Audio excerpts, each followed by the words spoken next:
Hello everybody and welcome back to another Rise of Kingdoms video. This is your boy Dragothian, freshly shaven by the way.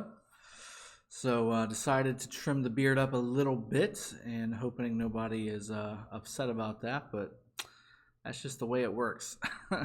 I was suited and booted today at work and I felt a little out of place having my beard be so unruly, so decided to trim it up and get it a little bit cleaner cut so that next meeting it's a little bit more taken care of. With that being said, purpose of this video. So I've been asked 1,000 times and I'm hoping that this video will help those of you that are looking for the best of the best of the best pairings for PvP for each type of troop. So I wanted to put together a couple graphics that would show you the pairing of both pay to win and also free-to-play pairings for infantry, cavalry, and archers on the battlefield for PvP. So obviously this is only for when you're battling an Ark of Osiris, if you're in a war, if you're just goofing around with your buddies and you want to see, you know, who's got the most strength, that kind of thing. This does not apply to killing barbarians. It doesn't apply to forts. It doesn't apply to any of that stuff. This is just for PvP. I will do a PvE edition as well, and I'll also have some footage to go along with that, but this is for PvP. So first off, you know me, we're going to get started off with infantry. I think most of us know the first graphic that's going to pop up. This is going to be the infantry, and when I say pay to win, it's not necessarily that you have to pay to get these commanders, but if you want them now, you're going to have to pay to get them. So first one is this pairing. Everybody knows it. Everybody loves it or hates it, depending on which side of the coin you're on. This is Charles and Richard. And this is going to be your best of the best infantry setup for full infantry group. Now, these two are interchangeable in the sense that they basically have the same talent trees on both sides. I personally use Richard primary with Charles secondary. I know others that are really good into the game that use Charles primary and Richard secondary. To me, it really doesn't matter. There's not really that much of a benefit going either way. I've heard both ways having a slight edge. To me, if you've got both of these guys ready to rock and roll max skills, it's not going to matter. This is the best of the best. This is the best pairing for infantry on the field of battle that you could possibly have. Now, free to play, those of you that can't invest into a ton of universal sculptures, because that is roughly 1,300, not roughly, it is 1,380 legendary sculptures to max both of those legendary commanders out. Now, you can get Charles on the Mightiest Governor. You can get Richard on the Wheel. Now, for those of you that are in Kingdoms 30 or below, you can also get Richard on the gold chest, and then every kingdom can get Charles on the gold chest. There are also some kingdoms that you can buy Charles in the daily chest. So it just depends on where you're at as to how easy or hard these things are going to be to get. That being said, generally you're going to put some money into the game to get both of these guys maxed out in a year. Otherwise, it's going to take a very, very, very long time. Okay. So second is going to be the free-to-play version. And now, again, this is my opinion. I know a lot of folks are out there saying, Yulji, Yulji, Yulji. He's a fine commander. I think that ultimately if you paired him up with either of these two commanders, you would still be solid.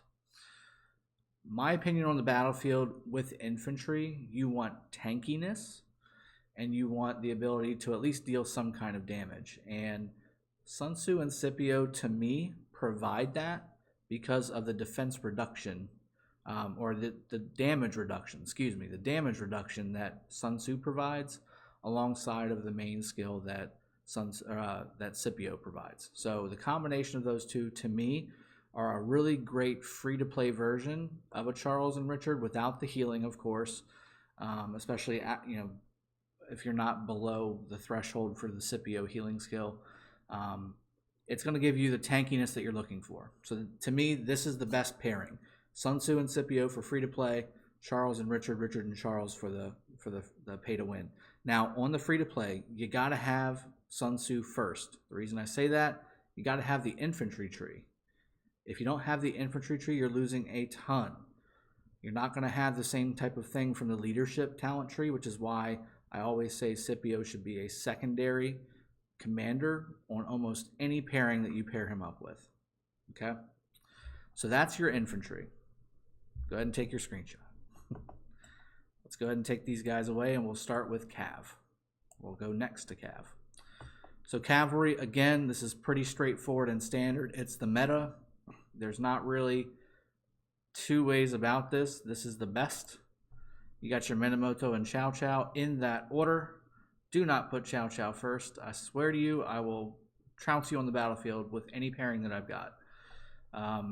You just don't have the skill path. That's the problem. If you have double C as a primary, you're losing out on the skill path, which is a ton of regen lost. It's a ton of damage lost. It's just a ton of everything that you need as a cavalry team you're losing. So Mina needs to be primary. Minamoto needs to be primary for you to be successful in the battlefield, the best. That's what this video is all about, being the best of the best of the best, that what you can do with what you're putting into the game, right? So Mina, double C, that's the gold standard. That's the primary secondary combination that you should be looking for your Cav commanders. And again, as many troops as you can put into any of these armies, the better these combinations will be. Second, now this could be a little controversial. I think the gold standard for free-to-play is Pelagius and Belisarius. I view Cavalry as a quick hit, quick damage, inflict a ton of damage on a single troop, and just get in, get out. You can outrun your opponent, and you're good to go. Belisarius does that really well because there's a lot of movement speed, especially when you disengage from an army that you're attacking. You basically take off on a sprint. I get that. That's cool. To me, it's just extra. It's too extra. Like, you don't need all that march speed. You're already faster than everybody on the battlefield. And on the Cav talent tree, there's specific talents that give you, once you're below 50% health, you can basically get away from anything you want anyway. So to me, I want more damage. I want more attack. And that's what Baybars provides. So Baybars or Osmond's another good choice here, but you don't quite get as much of the cavalry focus that Baybars does. So to me, again, if you're not going to put any money into the game, Pelagius and Baybars is the best free-to-play Cav troop commander combination. And again, that's in that order because you get Cav and skill. I want to say that Baybars does Cav and skill as well. So if that's the case, they are interchangeable, and that would be fine. You can flip them back and forth. Whatever one is higher level is really the primary one that you should have as primary, and then whatever one is not as leveled, you can do as secondary. Okay. Again, Belisarius will give you more defense. It'll make you a little more tanky. But again, why are you making your Cav tanky? You've got infantry for that. If you want mobile tankiness, max out your Charles. I'll give you a 20% infantry movement speed. Max out all the marching speeds in the infantry tree, and you'll be plenty fast enough. You won't be Cav fast, but you'll be fast enough to do what you want to do. And if you're a tank, that's just really the way I would do it. Again, if you're making your Cav as a tanky Cav, it just seems like you're trying to do something that they're not meant to do, and they're not going to do it as well as something that is made to do it that way, like infantry with defense and damage reduction. That's what they're there for. So for me, Cav, as much damage output as I can possibly get, that's what I'm going for, because I'm also going to be plenty speedy on the battlefield regardless of how I go here. Yes, a double C primary with a Belisarius secondary will outrun me, but I don't need to outrun that because I can kill it. I could probably kill it with the free-to-play version. That's how good attack is against Cav, because they don't have much defense. That's just my opinion. Again, you can take it for what it is, but this is just my experience. That's how I would do it. That's how I do it. Once I get my double C maxed out, I'll be putting Baybars with Pelagius on the battlefield, not Belisarius. All right, so let's bring these guys down, and let's move over to archers. Now, archers are funny, right? Right now, I think obviously there's not really many combinations that people are really excited about. Because archers have been kind of given the the raw deal of being the redheaded stepchild of the troop world. Obviously, I think most folks know this. This is going to be the pay-to-win version of the best for archers on the battlefield in PvP. If you saw a couple ARC commentaries ago where somebody brought a YSG primary with a Sun Tzu group secondary, all archers on a rally, they decimated probably 20 armies that were just swarming the obelisk with that group. That's how powerful YSG is. But he's got to be maxed out. If he's not maxed out, he's not nearly as effective. Same thing with El Cid.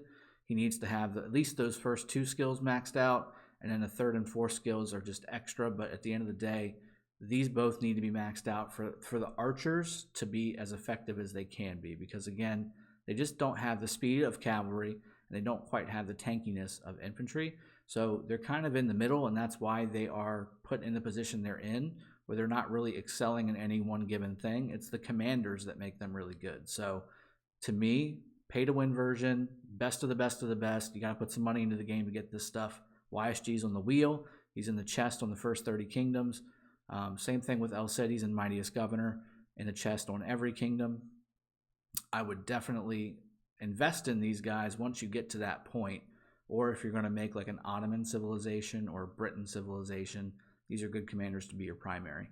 I would invest in these one at a time, because again, putting half into half each commander, it's just not, you're not going to get there. It's going to take a long time. So I would focus on YSG and then work on El Cid with Mightiest Governor. All right, free-to-play version.